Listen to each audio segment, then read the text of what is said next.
दयालु सिंह महाविद्यालय की स्थापना दिवस समारोह में हमारे आदरणीय मुख्य अतिथि पूर्व कुलपति प्रोफेसर रिपुदमन श्रीवास्तव जी, इस कॉलेज के पूर्व प्राचार्य प्रोफेसर बी आजाद साहब, इस कॉलेज के ऊर्जावान और युवा प्राचार्य प्रोफेसर शशि भूषण जी, इस महाविद्यालय के रिटायर्ड प्रोफेसर्स, ये बहुत सम्मान की बात है कि रिटायर्ड लोगों का श्रेय महाविद्यालय से बना हुआ है और महाविद्यालय का भी उनके प्रति आदर भाव बना हुआ है। हमारे विश्वविद्यालय के अधिकारीगण, सम्मानित अतिथिगण, इस महाविद्यालय के आदरणीय शिक्षकगण, कर्मचारीगण, मीडिया के लोग और इस महाविद्यालय के मानस पुत्र और पुत्रियां, आज राम दयालु सिंह महाविद्यालय के 78वें स्थापना दिवस के इस गौरवपूर्ण अवसर पर आपके बीच उपस्थित होना मेरे लिए भी बहुत सम्मान की बात है। इस अवसर पर मैं अपनी तरफ से विश्वविद्यालय की ओर से, मैं काशी का हूँ तो काशी की ओर से इस महाविद्यालय के संस्थापक राम दयालु बाबू, महेश बाबू, महंत दर्शन दास जैसे महापुरुषों और संतों को अपनी विनम्र और भावभीनी श्रद्धांजलि अर्पित।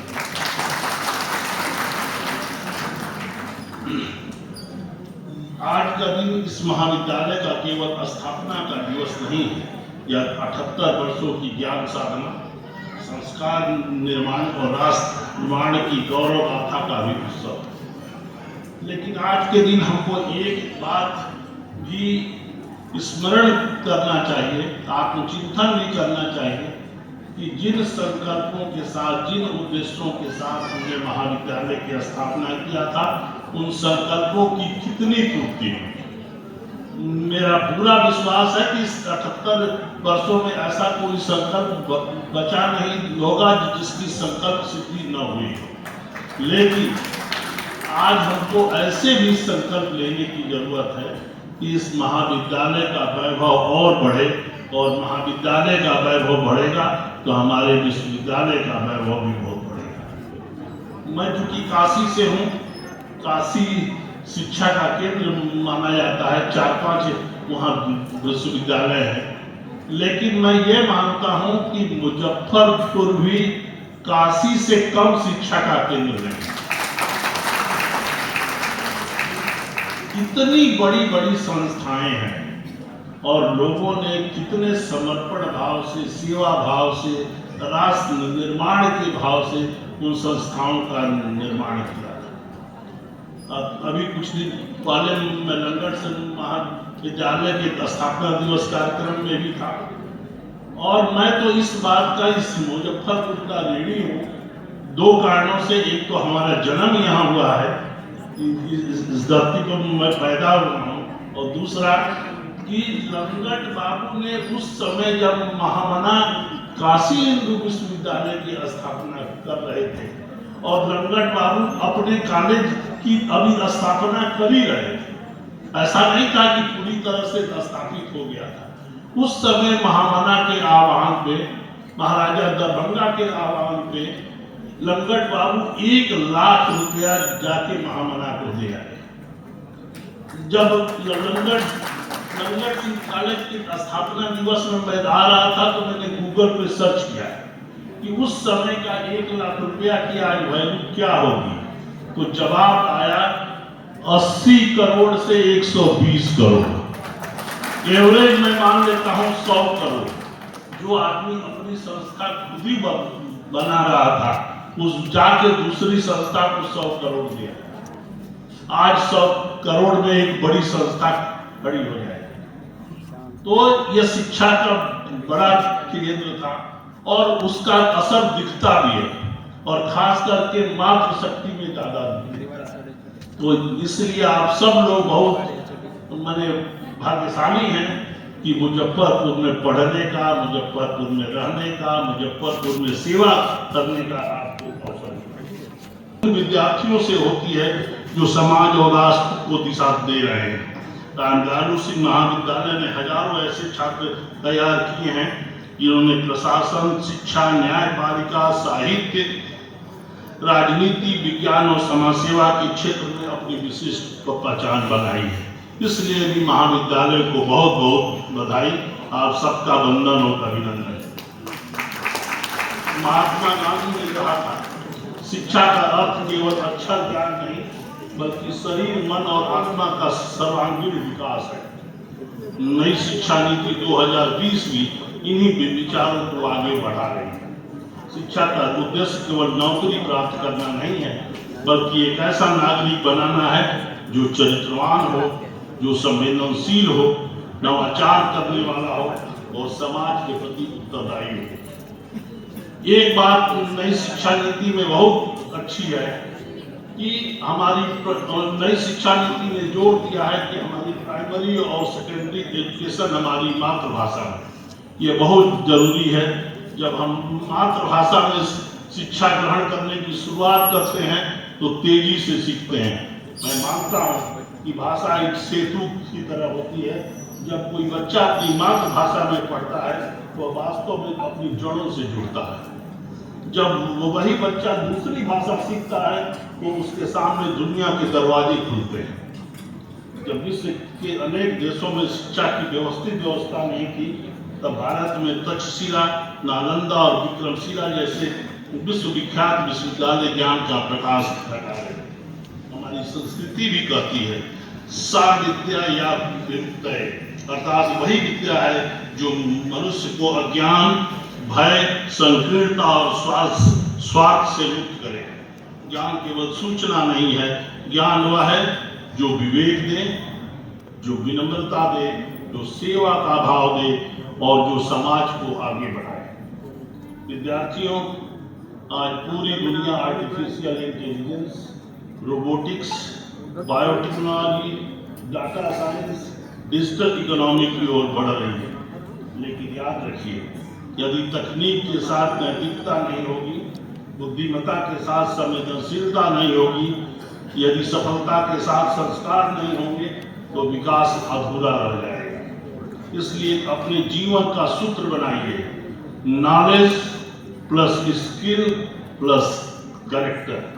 ये सब मिला के आपकी पर्सनालिटी को ग्रेट पर्सनालिटी बनाएगा। सफलता का मूल मंत्र है, मैं आप सबसे केवल 3 बातें कहना चाहता हूँ। पहली बात, बड़ा सपना देखिए। डॉक्टर APJ अब्दुल कलाम कहते थे, dream is not what you see in sleep, dream is something that does not let you see. ऐसा सपना देखिए जो आपको चैन से बैठने न दे। दूसरा मंत्र है, निरंतर परिश्रम करिए। गीता का संदेश है, कर्मण्येवाधिकारस्तु मा फलेषु कदाचन। फल की चिंता मत करिए, अपने कर्म को उत्कृष्ट बनाइए, सफलता स्वयं आपका कदम चुमेगी। तीसरा मंत्र है, अपना चरित्र। धन खो जाए तो कुछ नहीं, स्वास्थ्य खो जाए तो कुछ नहीं, चरित्र खो जाए तो सब कुछ हो जाता है। आज समाज को सबसे अधिक आवश्यकता प्रतिभाशाली लोगों की नहीं बल्कि ईमानदार और चरित्रवान लोगों की है। हम विकसित भारत 2047 की ओर बड़ी तेजी से बढ़ रहे हैं और इस लक्ष्य को केवल हमारी सरकारें नहीं प्राप्त कर सकती हैं, इसे प्राप्त करेंगे हमारे विश्वविद्यालय, हमारे महाविद्यालय, हमारे शिक्षक और सबसे अधिक हमारे युवा छात्र और छात्राएं। जब प्रत्येक छात्र उत्कृष्टता को अपना लक्ष्य बनाएगा तभी भारत विश्व गुरु बनने की दिशा में आगे बढ़ेगा। BRA बिहार विश्वविद्यालय शिक्षा की गुणवत्ता सुधारने के लिए अनेक महत्वपूर्ण पहल कर रहे हैं। हमारा उद्देश्य केवल परीक्षा लेना नहीं बल्कि विद्यार्थियों को वैश्विक प्रतिस्पर्धा के योग्य बनाना है।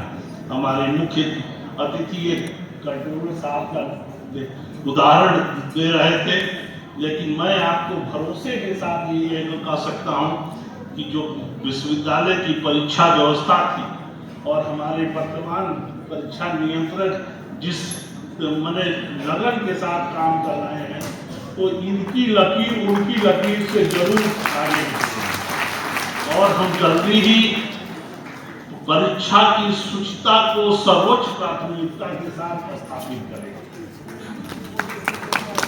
हम चाहते हैं कि हमारे महाविद्यालय शोध के केंद्र बने, नवाचार के केंद्र बने, स्टार्टअप संस्कृति विकसित करें, कौशल विकास को बढ़ावा दें और समाज परिवर्तन के केंद्र बने। मैं हमेशा एक बात कहता हूं कि गुरु और विद्यार्थी का संबंध बहुत अद्भुत है। माँ बाप तो दो होते हैं, लेकिन गुरु एक ऐसा है जिसमें माँ भी है और बाप भी है। तो हमारी भारतीय संस्कृति कहती है गुरु केवल एक शिक्षक नहीं, गुरु एक मार्गदर्शक है। और कबीरदास जी ऐसा कहते भी थे, गुरु गोविंद दो खड़े काके लाजो पाए, बलिहारी कृपा के गोविंद दियो बताए। इसलिए विद्यार्थियों, आपसे हमारा आग्रह है कि अपने शिक्षकों का पूरा सम्मान करें, उनमें देव का भाव देखिए। उनका अनुभव आपकी सबसे बड़ी पूंजी है। आज इस गौरवशाली अवसर पर मैं विश्वास के साथ कहना चाहता हूं कि आने वाले वर्षों में यह महाविद्यालय केवल बिहार ही नहीं, पूरे देश में अपनी उत्कृष्ट शैक्षणिक उपलब्धियों के लिए जाना जाएगा। यहाँ के शिक्षक, यहाँ के विद्यार्थी, यहाँ का प्रशासन मिलकर नई ऊंचाइयां स्थापित करेंगे। मैं अपने संबोधन का समापन स्वामी विवेकानंद जी के अमर शब्दों से करना चाहूँगा, उठो जागो और तब तक मत रुको जब तक लक्ष्य की प्राप्ति न हो जाए। और अंत में रामधारी सिंह दिनकर की पंक्तियां है, मानव जब जोर लगाता है पत्थर पानी बन जाता है। आइए हम सभी आज इस स्थापना दिवस पर यह संकल्प लें, हम ज्ञान को चरित्र से जोड़ें, शिक्षा को समाज सेवा से जोड़ेंगे, अपने महाविद्यालय की गरिमा को नई ऊंचाइयों तक पहुंचाएंगे और विकसित भारत के निर्माण में अपनी सक्रिय भूमिका निभाएंगे। एक बात मैं हमेशा ये बात मैं कहता हूं कि जब भी जीवन में आप जहां भी पहुंच जाएं, जिन ऊंचाइयों पर पहुंच जाएं, लेकिन जिन संस्थाओं ने आपको खड़ा किया है, आपको भरा है, उनको कभी भूलिए नहीं। और जब भी सामर्थ्य हो, उन संस्थाओं को रिटर्न गिफ्ट करें। हार्वर्ड विश्वविद्यालय दुनिया में नंबर 1 केवल एक कारण से कि वहां के एलुमनस, वहां के पुरातन छात्र अपनी संस्था को आगाज करते हैं और जीवन भर रिटर्न गिफ्ट। मैं संस्था से भी कहूँगा, बहुत अच्छा लगा कि रिटायर्ड टीचर्स बड़े भाव के साथ आए और उनको यहाँ आना बड़ा अच्छा लग रहा था देखने। तो संस्था भी न तो अपने छात्रों को छोड़े और न तो अपने रिटायर्ड लोगों को छोड़े, सबको जोड़ के रखे। मैं रामधारी महाविद्यालय की गौरवशाली परंपरा को हृदय से नमन करता हूँ और स्थापना दिवस पर आप सभी को हार्दिक शुभकामनाएं देता हूँ। भारत माता की जय, वंदे मातरम, जय हिंद, धन्यवाद।